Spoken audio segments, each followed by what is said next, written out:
every chapter is required to elect a new set of officers by its active members. The chapters are required to elect a new set of officers at least once per year. Most chapters do this at the end of the academic year as the spring initiation class rolls in. Other chapters decide to do this mid-year to allow for additional transition time.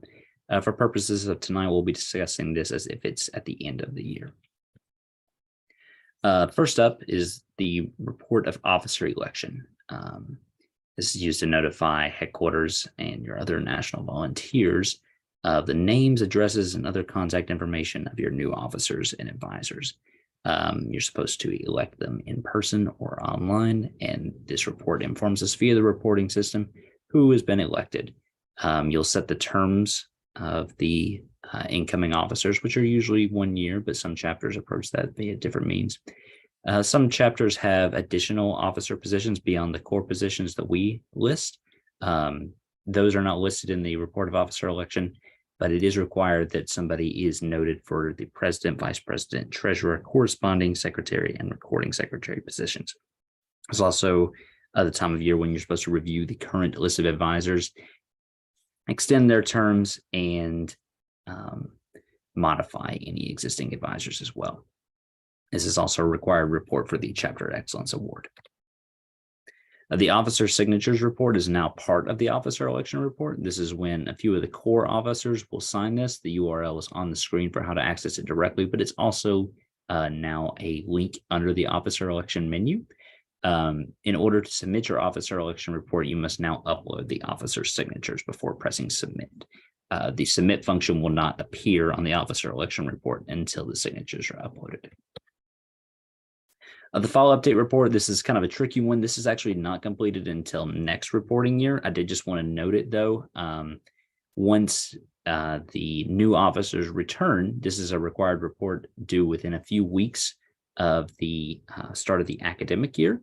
You will want to just remember to do so. Again, the report of the fall update report that appears on your current year reporting screen will be for this academic year and would have been completed in the previous fall. But I did just want to note that will be upcoming to avoid any confusion.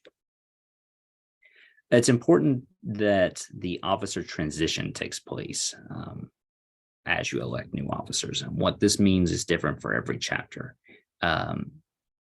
We want to encourage that the end of year reports that I'm about to discuss are completed by the outgoing and incoming officers. It's a great transition activity to pass on that information.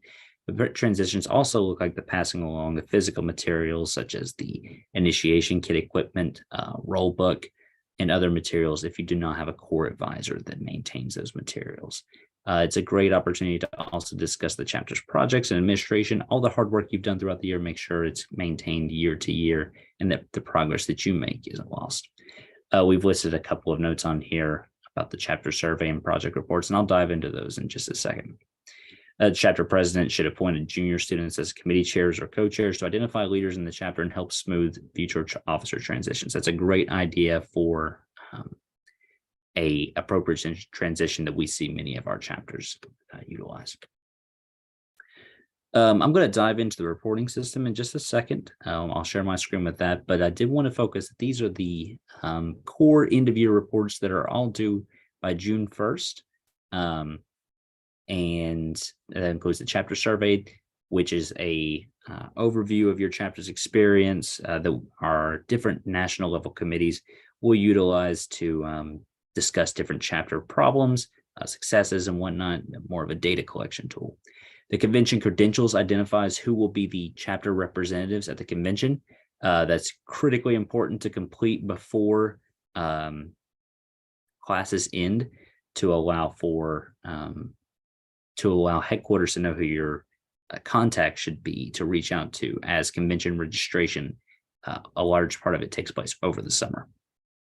The financial report just gives some high-level information of the chapter's current finances.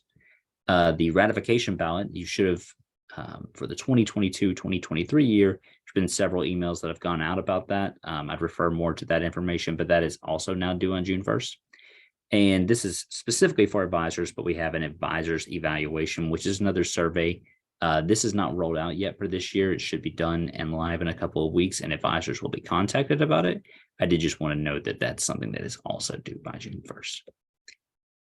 So upon logging in, here's what your home screen should look like. I'm logged in as Tennessee Alpha at the University of Tennessee. Go Vols.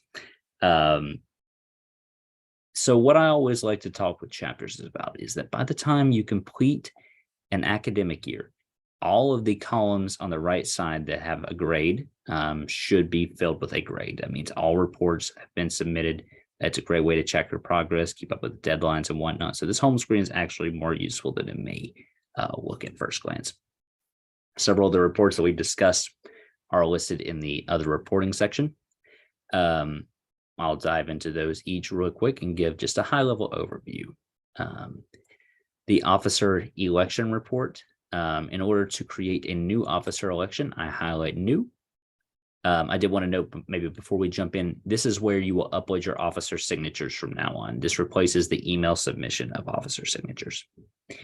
To submit the actual election, though, I click election information. This is where I can change the dates for when the election occurred, the term begin. This will end up being in 2024. And I would then change it to whenever we would want those new officers to hop in. Once identified, though, I could then search the last name of a particular individual. Not sure if this will work, but let's give it a try. I have to set a term in date. The system will block you from proceeding if any of the parameters aren't met, such as term end dates. Okay, scratch all that, whoever's watching the recording. You're able to search by last name and identify the officers as needed to fill in the positions on the left. Again, officer signatures are also uploaded here. You will not see a submit button that will appear on this screen until the officer signatures for a particular election cycle have been uploaded. Back on the home screen, officer signatures are also linked here, but that is covered in. Convention credentials.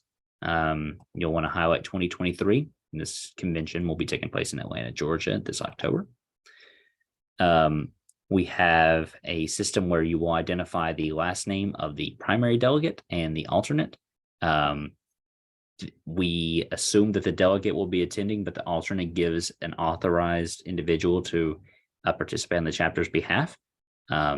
This is critically important, again, so that headquarters knows who the convention representatives should be. The ratification ballot. This is the first year this is online. We've covered this in previous chapter chats, and we'll discuss it again in upcoming chats, but can be submitted here as well. The financial report. Highlight new. Quick financial report.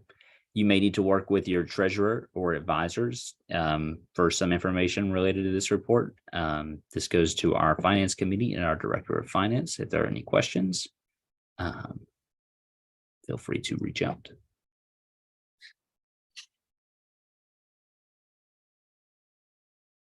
Let's see.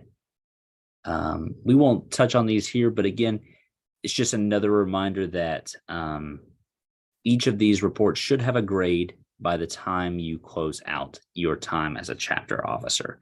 It gives a great opportunity to know that the chapter is wrapped up for the year. So be sure to look for that. Chapter survey. This changes a little bit year to year based on what's needed. We can get it to load. Yeah. All right, so if we highlight new and then chapter survey, you'll be met with a consolidated survey from previous years, but a set of multiple choice, free response, and yes or no questions throughout. Again, this is probably the most important report when it comes to the transitional activities. There's some great insight about what your experience as an officer has been. I would encourage completing it as a full officer team, outgoing, and include the incoming officers. It really helps highlight some of the It really helps highlight the issues as well as the strengths that your chapter has. And then that way, the new officers, when they return in the fall, are not starting from scratch as they still have this information from your discussion. We find that chapters using this as a transitional activity are able to start the year much stronger than without.